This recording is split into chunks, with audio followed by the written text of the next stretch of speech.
Kembali lagi di cerita Guchen. Buat yang suka cerita ini silahkan like dan share. Buat yang belum subscribe, mau kapan subscribe-nya? Oke, kita langsung aja ke ceritanya. Semua diawali dengan perceraian. Bab 861-865. Saat itu di Yuzu, Guchen menipunya sebesar 10 miliar. Bisakah Shen Lang mengampuni Guchen? Bahkan jika keluarga Cao sekarang sedang memulihkan diri untuk mendapatkan kembali kekuatannya, setidaknya mereka tidak bisa begitu saja berkompromi dan membiarkan Guchen berkembang sesuka hatinya. Shen Lang tidak peduli seberapa bagus bisnisnya di tempat lain. Kuncinya adalah sekarang perusahaan obat hanya dapat melihatnya datang ke depan pintu rumah Shen. Saat perusahaan bahan obat ini pertama kali ingin masuk ke Hangzhou beberapa waktu lalu, keluarga Shen masih menolak keras keluarga Ye. Pada dasarnya, semuanya dibawa ke pinggiran kota. Tetapi banyak hal telah berubah dalam beberapa hari terakhir. Ketika keluarga Shen pergi untuk mengusir orang lagi, pihak lain datang langsung dengan membawa dokumen bea cukai, mengatakan bahwa mereka mendapat persetujuan dari Kamar Dagang Selatan, dan ada tanda tangan Bai Ruyu di dalamnya. Jika mereka mengusir lagi, itu berarti melawan keluarga Bai di Aurus Hill. Itu sebabnya Shen Lang berlutut di aula dan memohon kepada kakeknya untuk tidak membiarkan pasukan Guchen memasuki Hangzhou. Tetapi saat ini, lelaki tua itu hanya menyesap cangkir tehnya dan berkata dengan lembut, "Alang, aku mengerti pikiranmu, dan kakek mengerti. Tapi kali ini Bai Ruyu yang memberi perintah secara pribadi. Konon dia mengalami masalah di Jiangsu. Anak itu secara pribadi membantu mengatasinya. Itu sebabnya dia membuat pengecualian untuk mengizinkan kekuatannya memasuki dua provinsi Jiangnan. Bahkan jika bisnis anak-anak tidak diizinkan datang ke Hangzhou dalam waktu singkat, itu tidak dapat menghentikan perkembangan tren masa depan. Tapi, kakek, mengapa anak itu menempati semuanya di waktu yang tepat, tempat yang tepat, dan orang yang tepat? Semua orang membantunya. Provinsi Barat Daya adalah tanah tandus sebelumnya. Mereka sebenarnya bersaing dengan kami untuk wilayah dan bisnis." Shen Lang juga mengerutkan kening dan berkata dengan sungguh-sungguh, "Keluarga Shen kita tidak mengambilnya atas bisnis bahan obat ini pada waktu itu. Sekarang Guchen akan mengambil alih bisnis ini." Setelah dimulai, semua orang sangat rakus. Tetapi ketika belum dimulai, semua orang mengatakan bahwa bisnis bahan obat ini tidak bisa menghasilkan banyak uang, jadi lebih baik terus menghasilkan uang dari real estate. Akibatnya, bisnis bahan obat keluarga Ye sulit berkembang di selatan. Mereka telah menemukan beberapa keluarga yang relatif kuat sebelumnya, namun mereka hanya memperluas bisnisnya ke wilayah lokal dan sekitarnya, bahkan tidak mencakup keseluruhan provinsi. Paling banter, mereka hanya membuka cabang di kabupaten atau kabupaten tertentu di kota tertentu di suatu provinsi, lalu membuka beberapa cabang di beberapa provinsi secara berturut-turut. Total penjualan dalam satu bulan tidak sebanyak yang dihasilkan Guchen dalam satu hari. Beberapa keluarga berturut-turut belum memulai bisnis ini. Banyak keluarga yang merasa bahwa bisnis bahan obat keluarga Ye sangat biasa-biasa saja dan tidak dapat menghasilkan banyak uang. Waktu itu keluarga Ye mendekati keluarga Shen dan mereka ingin memanfaatkan wilayah Jiangnan untuk melakukan lebih banyak bisnis. Namun pada akhirnya, mereka ditolak oleh keluarga Shen. Alasannya adalah keuntungan menjual bahan obat keluarga Ye tidak sebaik membangun beberapa bangunan. Harga rumah di Hangzhou puluhan ribu yuan per meter persegi, dan Anda bisa mendapatkan ratusan juta setiap menitnya. Namun ternyata, Guchen kini telah memulai bisnis, dengan omset bulanan sebesar 50 miliar. Siapa yang tidak bingung? Keluarga Shen juga menyesalinya, tapi sekarang bisakah keluarga Ye memberi mereka hak agensi? Bagaimana mungkin? Apa gunanya mengucapkan kata-kata sarkastik itu sekarang? Ketika keluarga Ye pernah datang ke rumah kami, kamu bahkan meremehkan bisnis mereka, dan kamu memilih membangun gedung dan berspekulasi di bidang real estate. Sekarang lihat saja. Bocah itu mulai bisnisnya. Memang benar perusahaan itu dibawa ke depan pintu Anda, tetapi mereka juga membawakan daging ke mulut Anda, kenapa Anda tidak memakannya? Dia berkata dengan suara yang dalam, kita kehilangan bisnisnya saat itu. Jika kita tidak mengambil kesempatan untuk bekerja sama dengan keluarga Ye kali ini, kita mungkin akan kehilangan kontak di masa depan. Mereka tidak memanfaatkan gelombang pertama untuk menghasilkan uang. Jika mereka tidak memanfaatkannya sekarang, itu benar-benar omong kosong. Kesampingkan dendam pribadi untuk saat ini, menghasilkan uang lebih penting. Seorang pria parubaya di sebelahnya juga berkata saat ini, "Ayah, apa yang baru saja dikatakan Alang masuk akal. Nanti, setelah bisnis anak itu menyebar ke seluruh wilayah selatan, jika semua keluarga mengandalkan bisnis bahan obat ini, lalu bukankah dia akan mengendalikan semuanya? Bukankah itu mempengaruhi kehidupan ekonomi banyak orang?" Alasan mengapa Bai Ruyu memiliki status tinggi di selatan karena dia mengendalikan perekonomian selatan dan dapat memutus perekonomian dari tempat tertentu hanya dengan satu jari. Dampaknya akan sangat besar. Mungkin ada lebih dari ratusan ribu orang yang menganggur. Begitu Bai Ruyu tidak ada lagi, perekonomian di selatan akan mandek dalam waktu 1 bulan dan pabrik-pabrik besar akan tutup. Jutaan orang akan menganggur. Namun jika Gu Chen juga meniru Bai Ruyu dan menguasai perekonomian, lalu siapa yang berani menantangnya di masa depan? Keluarga Cao sedang memulihkan diri sekarang. Mungkin kita akan bertempur dengan keluarga Gu di masa depan, tapi sekarang ketika semua kekuatan sedang mengumpulkan pasukan, jika Anda bersikeras melawan laju zaman, maka hasil dari keluarga Shen mungkin berubah seiring berjalannya waktu. Ditinggalkan. Apakah kamu mengerti? Tidakkah dia tahu bahwa dia tidak bisa membiarkan Gu Chen tumbuh lebih besar? Begitu bisnisnya menyebar ke seluruh provinsi dan kota di selatan, semua orang akan merasakan manfaatnya dan mengendalikan pusat ekonomi keluarga besar. Gu Chen bisa langsung mengakhiri persediaan bahan obat keluarga Ye. Pendapatannya bisa berkisar dari puluhan juta lebih sedikit pendapatan per tahun hingga puluhan miliar, atau bahkan lebih. Di masa depan, seseorang mungkin ingin menyentuh Gu Chen, tetapi hal pertama yang harus dipertimbangkan adalah apakah dia mampu membayar harganya. Semua kekuatan sedang mengumpulkan pasukan, dan jika keluarga Shen kehilangan ritmenya, mungkin mereka akan dikeluarkan dari jajaran keluarga kaya di masa depan. Kali ini, dengarkan aku. Izinkan bisnis Jiangsu menetap di Hangzhou. Dan beri mereka bantuan terbesar. Seseorang awalnya ingin membantah, tetapi dihentikan oleh beberapa orang lainnya. Ini adalah tren yang tidak bisa dihindari. Jika keluarga Shen ingin menghentikan Gu Chen agar tidak menjadi lebih kuat, sepertinya mereka sedang mencoba melakukan sesuatu yang salah sekarang. Kerugian 10 miliar sudah cukup untuk menghancurkan keluarga Shen, dan sekarang keluarga Cao tidak dapat melindungi dirinya sendiri. Jika mereka tidak menemukan cara menghasilkan uang untuk melindungi diri mereka sendiri, bagaimana mereka bisa memiliki kekuatan untuk berdiri teguh di masa depan? Pada saat yang sama, kota Aurus Hill juga menghadapi masalah seperti itu. Nona, saya sudah mengusulkan sebelumnya bahwa kita tidak boleh membiarkan bisnis orang itu memasuki provinsi Jiangnan. Setidaknya Anda tidak bisa memberinya dokumen bea cukai. Kita harus menekannya dari samping dan membujuknya pada saat yang sama. Ini hanya akan bertahan lama. Seorang pria berjanggut sedang berbicara. Dia berteriak dan berbicara di kantor Bai Ruyu, dan dia juga memimpin sejumlah besar orang dari dewan direksi untuk berdiri di luar. Tapi Bai Ruyu sama sekali tidak memperhatikan orang-orang ini. Dia hanya terus mengetuk komputer dan menandatangani dokumen dengan pena. Selesai. Melihat tidak ada suara, Bai Ruyu mengangkat kepalanya dan berkata dengan dingin. Pria berjanggut itu mengangguk, itu saja. Kalau begitu bagikan dokumennya dan segera ganti bahan obat berkualitas rendah dan mahal yang ada di pasaran. Saya ingin semua orang mampu membeli perawatan medis dan obat-obatan. Wajah Bai Ruyu yang tanpa ekspresi dan cantik tiba-tiba berubah menjadi sangat muram. Dia membanting meja dan berkata dengan marah, saya membuat keputusan dan saya memerlukan persetujuan Anda. Lalu, apakah Anda ingin mengambil kursi ini? Melihat Bai Ruyu marah, orang-orang ini tidak berani berkata apa-apa.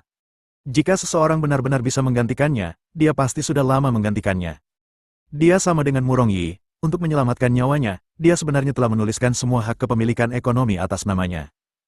Selama dia tidak mati, perekonomian tidak akan runtuh.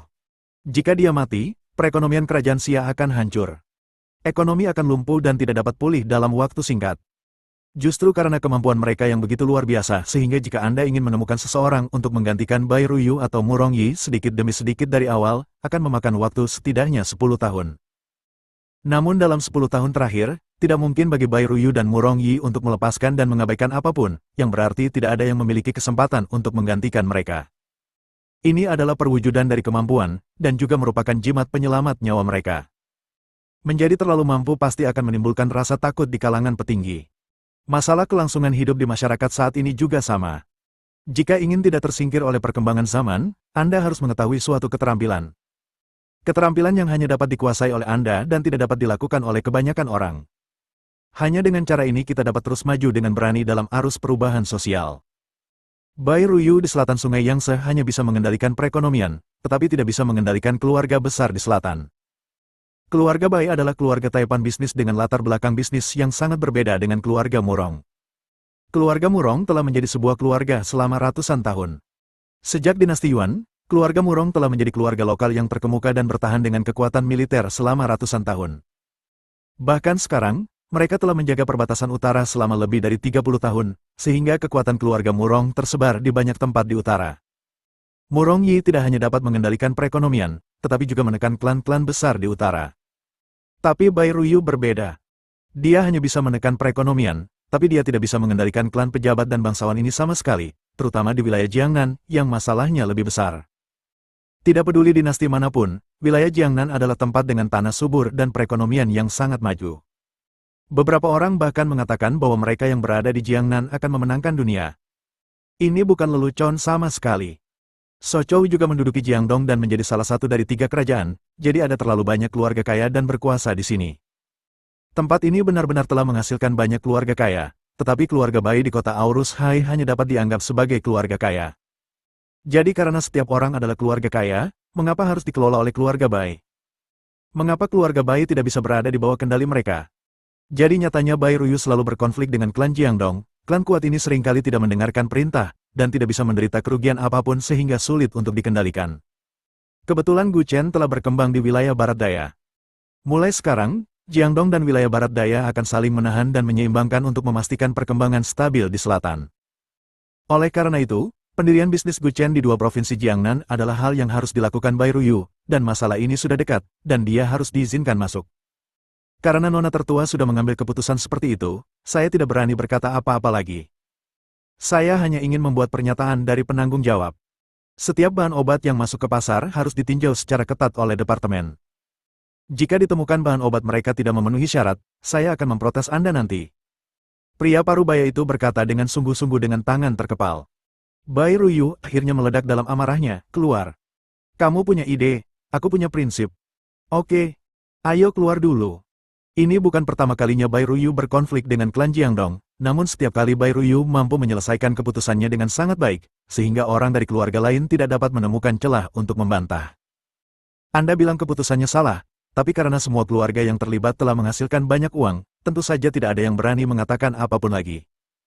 Ada terlalu banyak keluarga berkuasa di wilayah Jiangnan, yang juga membuat Bai Ruyu berada dalam dilema ketika mengelola wilayah ini. Seperti Sun Quan pada periode 3 kerajaan juga memukuli dan membujuk. Jika Anda ingin mencapai hal-hal besar, Anda harus bergantung pada keluarga Jiangdong ini. Ini juga merupakan kesulitan bagi Bai Ruyu. Semua orang ingin dia membunuh Gu Chen dengan cepat, tetapi jika dia mati, tidak akan ada kekuatan baru yang keluar di selatan di masa depan. Periksa dan seimbangkan dengan keluarga kaya besar di wilayah Jiangnan. Oleh karena itu, Gu Chen tidak hanya tidak akan mati, tetapi dengan bantuan Bai Ruyu, dia akan menjadi lebih besar dan cukup kuat untuk bersaing dengan begitu banyak keluarga kaya di Jiangnan. Meskipun Bai Ruyu adalah seorang wanita, semua yang dia lakukan dan setiap keputusan yang dia buat memiliki sikap kekaisaran. Dia hanya akan memeriksa dan menyeimbangkan satu sama lain. Jika klan Jiangdong menjadi lebih kuat, gunakan Gu Chen untuk menahannya. Ketika Gu Chen menjadi lebih kuat, dia akan menemukan cara untuk mengarahkan sumbu ke Jiangsu melalui klan Jiangdong. Ini akan memungkinkan kedua belah pihak untuk saling memeriksa dan menyeimbangkan dan berkembang bersama. Dahulu kala, Bai Ruyu memiliki ide ini, tetapi dia tidak pernah dapat menemukan orang sekuat Gu Chen. Tidak mudah bagi seseorang untuk menahan keluarga besar di Jiangdong. Bisakah dia membiarkan seseorang pergi begitu saja saat dia muncul? Setelah semua orang meninggalkan kantor, Bai Ruyu berdiri di ambang jendela, memandangi gedung-gedung tinggi di bawah dan berkata dengan suara yang dalam, untuk membiarkanmu memasuki tanah Jiangnan, aku menyinggung semua bangsawan, jangan kecewakan aku. Jika bisnis bahan obat Gu Chen tidak dapat menghasilkan uang bagi semua orang, Bai Ruyu sendiri mungkin akan malu untuk terus melakukannya. Saat ini, di Jiangsu, Gu Chen sedang melakukan kebersihan di rumah ketika dia tiba-tiba bersin, "Akiu, siapa yang merindukanku? Aku sangat merindukanmu. Aku masuk angin, dan aku masih narsis di sini." Lin Xiyu duduk di sofa dan berkata dengan marah. "Benar, apakah kamu tidak memikirkan sesuatu? Siapa yang akan merindukanmu?" Bai Ying bergema dari samping. Mendengar ini, Gu Chen juga menunjuk ke arah kedua gadis itu dengan ekspresi tidak bisa berkata-kata dan berkata dengan marah, "Bagaimana kamu bisa berbicara dengan sekelompok serigala bermata putih? Aku memberimu makanan dan minuman yang enak." Ketika Gu Chen sedang marah, seseorang di belakangnya mengenakan mantel padanya. "Ini semakin dingin, saudaraku, kenakan mantel ini." Melihat ke belakang, dia melihat Bai Ruohan berdiri di belakangnya dengan senyum tipis. Dia terlihat sangat baik akhir-akhir ini, hanya karena Bai Ruyu memberinya jimat hati merah hari itu, yang membuatnya berperilaku hampir seperti normal, dan bahkan denyut nadinya hampir sama. Gu Chen merasa sedikit terkejut. Siapa yang menciptakan jimat ini? Dia bukanlah seseorang yang belum pernah melihat dunia. Bahkan jika itu adalah jimat berkualitas tinggi, dia belum pernah melihat efek apapun yang bisa bertahan lama. Dan menurut Bai Ruyu, itu bisa menjamin setidaknya sebulan. Artinya, jika dipertahankan dengan baik, efek ini akan lebih dari sebulan tidak lagi menjadi masalah. Dengar, Han Han harus menjadi yang terbaik, jadi dia tidak pantas menyakitimu sebanyak itu. Gu Chen dengan lembut menyentuh rambutnya dan berkata sambil tersenyum. Dia berperilaku seperti orang normal sekarang, dan dia tidak gemetar saat mengenakan jaket tebal seperti sebelumnya. Saudaraku, biarkan aku membantumu. Bai Ruohan juga menyingsingkan lengan bajunya dan bersiap membantu mengepel lantai. Leluhur kecil, istirahatlah. Jangan biarkan dirimu lelah. Aku akan mendapat lebih banyak masalah. Kamu dan Bai Ying pergi ke halaman untuk bermain dengan harimau. Gu Chen tidak tahan mengotak-atik boneka porselennya. Itu berarti tidak boleh ada pekerjaan rumah yang dilakukan. Segera, Bai Ruohan dan Bai Ying datang ke halaman untuk bermain dengan Huzi. Setelah lebih dari sebulan tumbuh, anjing hitam kecil itu telah tumbuh hingga ukuran penuh. Aku tidak tahu kenapa, tapi Gu Chen selalu khawatir hewan kecil ini akan mencuri jubah saat dia besar nanti. Saat ini, ada gerakan di pintu, dan Ling Meixue terlihat menyeret tubuhnya yang lelah masuk dari pintu, dengan malas melepas sepatu hak tingginya di samping. Melihat matanya yang lelah, Anda dapat mengetahui bahwa pasti ada terlalu banyak hal yang terjadi di perusahaan akhir-akhir ini, yang membuatnya sangat lelah.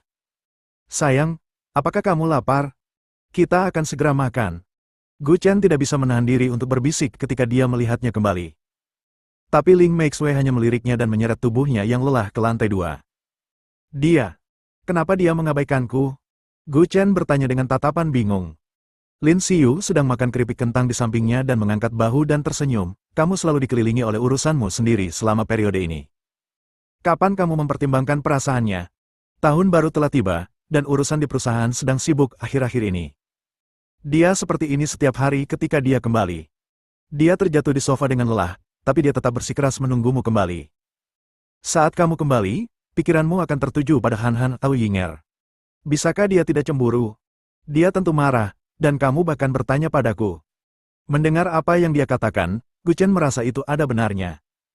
Dia sudah lama tidak menghabiskan waktu bersama Ling Meixue. Karena semakin banyak wanita di keluarga, dia semakin tidak memperhatikannya, dan dia tidak punya waktu untuk membantunya dalam urusan perusahaan. Meskipun dia tidak mengatakan apa-apa, dia pasti marah dan sedih di dalam hatinya. Dia jelas orang pertama yang tinggal di villa ini, tapi dia bukanlah orang yang mendapat perhatian paling besar pada akhirnya. Wajar jika hal ini membuat Ling Meixue marah. Saya benar-benar sedikit mengabaikannya selama periode ini.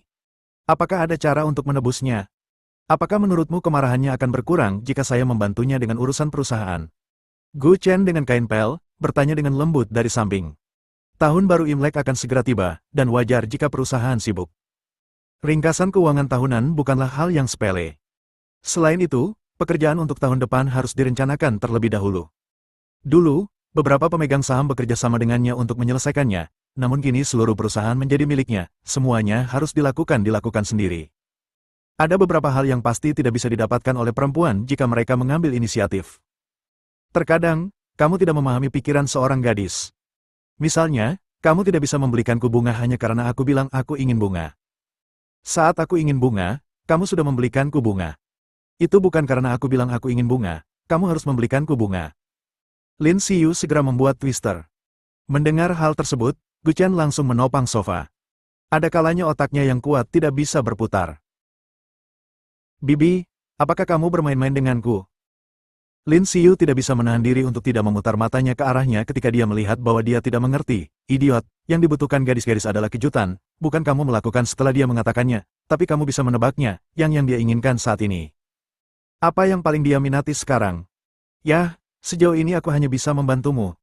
Setelah mengatakan itu, Lin Xiyu menyerahkan ponselnya, melihat ke lingkaran pertemanan, dan melihat bahwa Ling Meixue baru saja memposting 1 menit yang lalu. Haruskah aku menunggu sampai kota ini penuh dengan bunga persik untuk bertemu denganmu? Sejujurnya, Gu Chen merasa sangat tidak nyaman saat melihat komentar ini. Mungkinkah ada orang lain di hati Ling Meixue?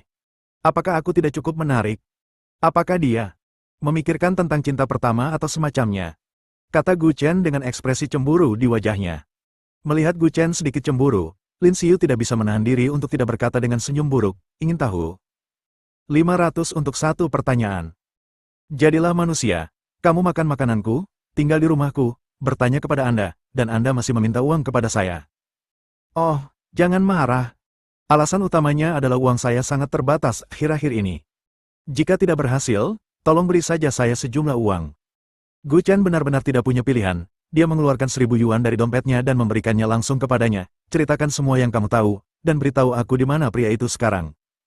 Saat dia berbicara, dia menggerakkan tangan dan kakinya. Dia sepertinya akan membunuh orang dan membungkam mereka. Lin Xiyu merasa sedikit tidak nyaman setelah mengambil uang itu. Seorang gadis cantik seperti bunga mengatakan bahwa dia ingin berkomitmen padanya.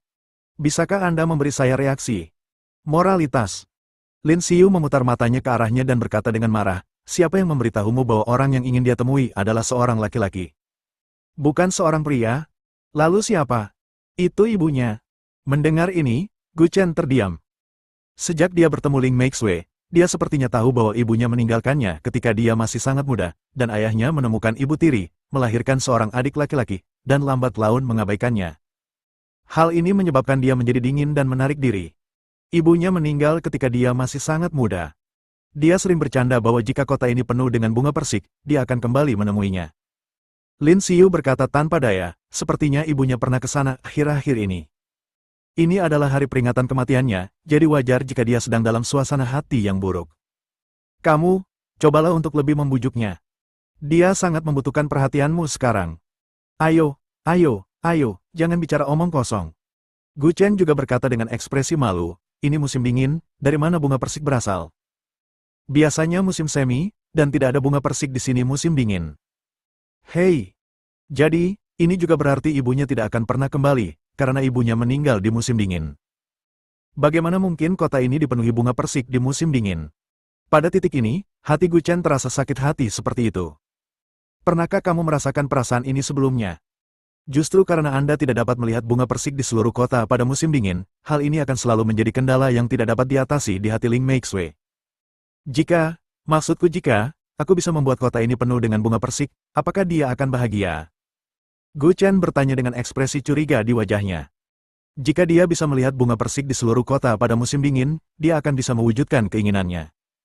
Namun bunga persik mekar di bulan Maret. Untuk mekar di bulan Januari atau Februari, itu akan menjadi sedikit sulit. Dan bunga persik yang mekar pada tanggal 3 Maret di sini berbicara tentang tanggal 3 Maret dalam kalender lunar. Menurut kalender lunar, saat itu pasti sekitar bulan April. Dengan kata lain, pada dasarnya tidak mungkin membuat bunga persik mekar 2 atau 3 bulan sebelumnya. Tentu saja, jika dia bisa melihat bunga persik di musim dingin, semua orang akan memiliki hati yang kekanak-kanakan, dan semua kekhawatiran akan terlupakan. Lin Xiyu menutupi wajahnya dengan tangannya dan berkata dengan penuh kerinduan, sayang sekali. Meskipun kamu sangat mampu, kamu benar-benar tidak dapat menangani masalah ini. Kecuali kamu adalah dewa, bagaimana kamu bisa membuat bunga persik mekar terlebih dahulu? Gu Chen juga memegang tangannya dan tersenyum tak berdaya. Aku hanya bertanya dengan santai, oke, biarkan aku melanjutkan memasak. Ayo. Memasuki dapur, Gu Chen telah memikirkan pertanyaan ini. Bagaimana dia bisa membuat bunga persik mekar lebih awal? Tidak ada tempat di dunia di mana bunga persik bermekaran. Bahkan menemukan kelopak bunga persik pun merupakan masalah besar. Awalnya, Gu Chen memikirkan apakah kelopak bunga persik dapat diangkut dari tempat lain dan ditaburkan dari langit. Apakah ini juga akan membuat kota ini penuh dengan bunga persik? Tapi sekarang bunga persik mungkin tidak mekar dimanapun, apalagi pohon persik, bahkan kelopaknya pun tidak mungkin. Dia berjalan dan menelepon. Tak lama kemudian, suara seorang pria yang tersenyum jahat datang dari ujung telepon yang lain. Hei, kenapa kamu punya waktu untuk meneleponku? Nightingale, ada yang ingin kutanyakan padamu. Bukankah kamu dikenal sebagai orang yang tahu semua? Benarkah kamu bisa memikirkan segalanya? Kata Gu Chen di ujung telepon yang lain. Ketika pria bernama Nightingale mendengar ada bisnis, dia langsung tersenyum percaya diri dan berkata, hahaha, tentu saja, tapi tahukah Anda, saya mengenakan biaya yang sangat tinggi. Uang tidak masalah, yang saya butuhkan hanyalah Anda untuk menyelesaikan masalah ini. Itu semua harusnya masalah sepele bagimu. Seberapa besar hal itu sehingga kamu tidak bisa membunuhku sekarang? Apa bunga persik cukup memenuhi di kota itu? Tentu cukup, tapi ini bulan Januari. Tidak peduli seberapa kuatnya orang, mereka tidak bisa melawan alam. Jika kita benar-benar dapat mengubah jadwal segalanya dan membiarkan bunga persik bermekaran di bulan Januari, seluruh ekosistem akan berada dalam kekacauan, kecuali kita menemukan cara untuk membuat bunga persik bermekaran dalam skala kecil. Omong kosong, aku juga tahu bunga persik tidak mekar di bulan Januari. Ini sangat sulit, makanya aku datang kepadamu untuk mencari solusi. Jika sesederhana itu, untuk apa aku datang kepadamu? Kata Gu Chen dengan ekspresi terdiam. Nightingale melamun selama beberapa detik di ujung telepon yang lain, lalu dia berkata tanpa daya, hei, kamu benar-benar akan menyulitkanku. Biarkan aku memikirkannya, dan aku akan meneleponmu kembali nanti. Hubungi saya jika Anda sudah memikirkan solusinya. Jika Anda tidak bisa memikirkan solusinya, lupakan saja. Saya terlalu malas untuk mendengarkan keluhan Anda. Setelah itu, dia menutup telepon, lalu Gu Chen hanya bisa melanjutkan memasak. Dia menunggu sampai lewat jam 11 malam. Telepon Gu Chen berdering. Ketika dia melihat bahwa itu adalah Nightingale, dia segera datang ke balkon ruang tamu. Apakah kamu sudah menemukan cara? Dia memanggil saat ini. Aku sudah memikirkan cara untukmu, tapi harganya sangat mahal, dan baunya seperti uang. Nightingale juga berkata sambil tersenyum masam. Mungkin Ling Maxwell tidak menyukai uang, tapi apapun yang membuatnya bahagia pasti tidak bisa dipisahkan dari uang. Mengirimkan semua uang dan keindahan dengan senyuman, penasihat Zhou Yu bukan satu-satunya yang melakukan ini, Gu Chen juga bisa melakukannya. Uang bukan masalah, yang utama adalah apakah kamu punya solusinya. Gu Chen berkata dengan tenang sambil memegang tangannya. Ada bunga persik yang tumbuh di bawah Gunung Fuji di negara tetangga. Dalam keadaan normal, bunga persik akan mekar pada akhir bulan depan. Akhir bulan depan? Sudah terlambat. Sekarang akhir tahun, dan Gu Chen ingin menyelesaikan ini sebelum malam tahun baru. Lagi pula, keinginan tahun ini tidak bisa ditunda hingga tahun depan. Nightingale mungkin tahu bahwa dia akan mengatakan ini, jadi dia tersenyum dan berkata, "Oke, mengetahui bahwa kamu sangat menuntut, cara lain adalah dengan menggunakan katalis. Ciptakan efek rumah kaca untuk pohon persik ini saja, sehingga biarkan pohon persik ini salah. Saya pikir musim semi akan datang, lalu pindahkan pohon persik ini dari negara tetangga ke Jiangsu saat bunga persik mekar. Tahukah Anda, biayanya? Jika Gu Chen ingin memenuhi kota dengan bunga persik, itu pasti menghabiskan banyak uang. Tuan Gu, ini tidak murah. Wanita mana yang layak menghabiskan begitu banyak uang untuk romansa? Senyuman yang indah bernilai 1000 keping emas. Terdengar canda di ujung telepon yang lain. Aku akan memberimu 100 juta. Aku akan memberimu sisa uangnya. Kata Gu Chen dengan tenang. Leluhur, 100 juta ini tidak cukup. Apakah menurutmu saya seorang pemula di tempat kerja, begitu mudah dibodohi? 100 juta belum lagi membeli beberapa pohon persik, bahkan tidak menjadi masalah untuk mengundang kepala negara tetangga ke Jiangsu. Hehe. Tawa canggung terdengar dari ujung telepon yang lain, dan Nightingale berkata sambil tersenyum masam, "Hei, sepertinya aku tidak bisa menyembunyikan apapun dari Anda. Saya memperkirakan biayanya sekitar 60 juta. Jika Anda memikirkan metode ini, Anda harus menanam sekelompok pohon persik. Anda dapat memberi saya 40 juta dulu. Bukankah itu tidak terlalu banyak? Akhir bulan masih beberapa hari lagi. Ini malam tahun baru lagi. Bantu Ling Maxwell memenuhi keinginannya saat ini, dan dia pasti akan sangat bahagia." Mengingat Tuan Ling selalu menyuruh Gu Chen untuk menjaganya dengan baik. Belum lagi biayanya 100 juta, bahkan 1 miliar pun bukan masalah besar. Mungkin seumur hidupnya dia tidak pernah menyangka suatu saat kota itu akan benar-benar berkembang. Oke. Jika aku tidak melihat bunga persik di akhir bulan, kamu tahu konsekuensinya. Kata Gu Chen mengancam. Nightingale menghela nafas tak berdaya di ujung telepon yang lain. Hei, oke, aku akan bernegosiasi dengan mereka sekarang. Seharusnya tidak menjadi masalah besar untuk mengeluarkan sejumlah uang, tapi kurasa aku hanya bisa mendapatkan kalian berdua 100 bunga persik. Bunga persik di seluruh kota agak memalukan bagi saya. Lagi pula, seperti yang Anda tahu, pohon persik yang diberi oksitosin pada dasarnya tumbuh lebih awal. Itu hanya mekar di bulan April dan Mei, dan terkadang orang lain tidak akan setuju. Jika saya memberi mereka uang, mereka baru mengerti. Kita semua tahu bahwa bunga persik di bawah Gunung Fuji sungguh indah, namun kebanyakan merupakan bunga persik hias dan tidak akan menghasilkan buah persik. Saat menggali pohon persik, dia harus menggalinya dari orang lain. Dia tidak bisa merusak pohonnya sendiri, jadi Gu Chen lebih suka mengeluarkan sejumlah uang untuk menggali pohon persik di kaki Gunung Fuji. Terkadang kota yang penuh dengan bunga persik belum tentu berarti kota tersebut penuh dengan bunga persik, itu hanya sebuah kata sifat. Setelah menutup telepon, Gu Chen juga berdiri di balkon, menyalakan rokok dan mulai merokok. Dia hanya bisa menghela nafas. 1 tahun telah berlalu, dan sudah lebih dari setengah tahun sejak dia berada di Jiangsu. Tahun demi tahun berlalu begitu cepat. Dulu, dia menghabiskan tahun baru Imlek bersama beberapa master. Sepertinya tahun baru Imlek tahun ini harus ditemani oleh mereka di Jiangsu. Faktanya, dia sangat membenci tahun baru Imlek, karena ketika dia melihat setiap rumah tangga berkumpul kembali, Gu Chen merasa sangat bingung dan tidak nyaman. Dia bisa menjadi sangat kaya dan berkuasa, tetapi selalu ada kekurangan dalam aspek ini. Ini adalah penderitaan seumur hidup baginya, jadi dia tidak ingin Ling Maxwell selalu memiliki penyesalan seperti dia. Kakak. Suara lemah Bai Ruohan datang dari kamar. Setelah Gu Chen mematikan puntung rokoknya, dia bergegas kembali. Dalam beberapa hari ke depan, semua orang bersiap untuk tahun baru. Tentu saja, Ling Meixui juga sedang mengerjakan ringkasan akhir tahun di perusahaan. Dia pada dasarnya pulang lebih awal dan pulang terlambat. Dia akan mengambil cuti tahunan dalam beberapa hari, jadi wajar jika dia sibuk selama periode ini. Pada dasarnya, banyak orang di rumah itu tidak berasal dari Jiangsu. Lin Xiu tidak mau kembali ke kota Sichuan. Adapun Bai Ying. Ngomong-ngomong, apakah kamu tidak akan kembali ke wilayah Miao? Gu Chen bertanya dengan curiga sambil duduk di sofa dengan menyilangkan kaki. Bai Ying sedang makan keripik kentang. Ketika dia mendengar ini, dia tidak bisa menahan diri untuk tidak memutar matanya ke arahnya. Kamu benar-benar tidak tahu harus berbuat apa. Jika aku bisa kembali, bukankah aku akan kembali? Kapan kamu bisa menunjukkan kecerdasan emosional yang lebih tinggi? Tidakkah kamu keberatan bertanya? Lagi pula, apakah keluargamu tidak ingin kamu kembali?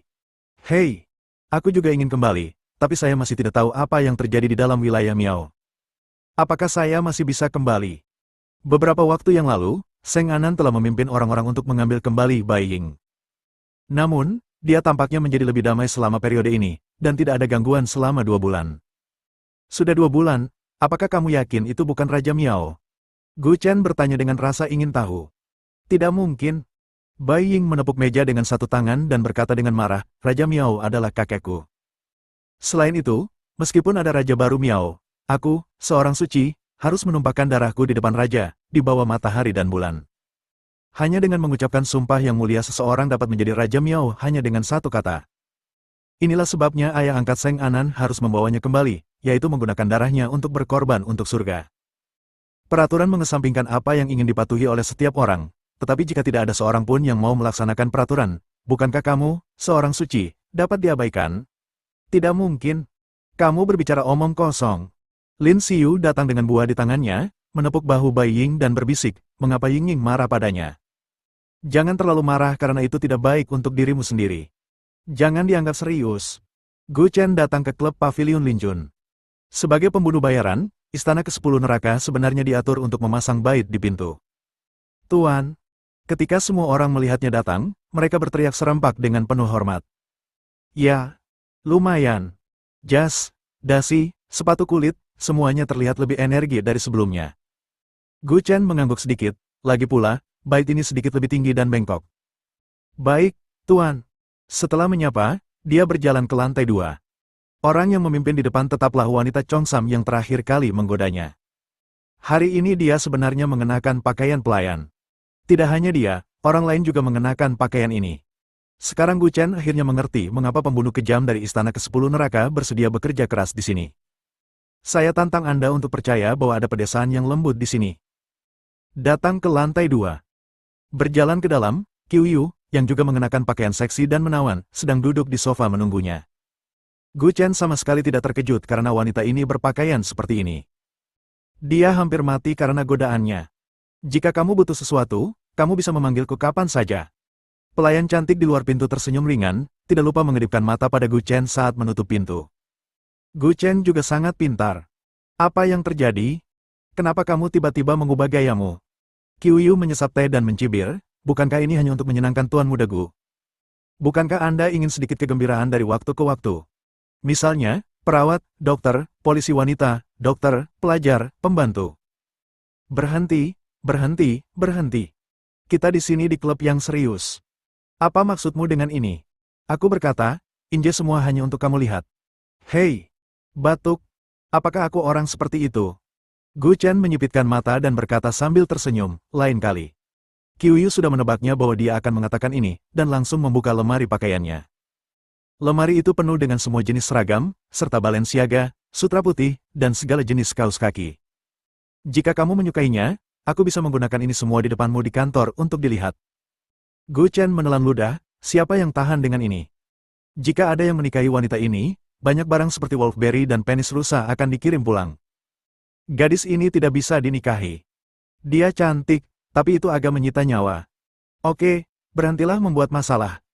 Gu Chen terbatuk ringan dan berkata, ini tahun baru, tunjukkan laporan akhir tahun. Aku sudah menyiapkannya untukmu sejak lama. Qiu Yu menarim keluar sebuah folder, lalu diserahkan. Selain itu, ada pengeluaran 100 juta baru-baru ini. Apakah Anda membeli pohon persik? Ini. Kamu merasa bersalah, ups. Aku sangat iri. Kapan kamu bisa romantis seperti ini untukku? Ketahuilah, tidak ada yang bisa disembunyikan dari wanita ini. Gu Chen mungkin tidak perlu mengatakan apa-apa, tapi dia sudah tahu bahwa membeli begitu banyak pohon persik pasti untuk wanita spesial. Romansa untukmu? Mungkin itu tidak hanya membutuhkan uang, tapi juga sedikit nyawa. Malam romantis telah berakhir, berapa banyak nyawa yang harus kamu ambil dariku? Gu Chen menundukkan kepalanya dan melihat dokumen itu dengan senyuman. Bersambung.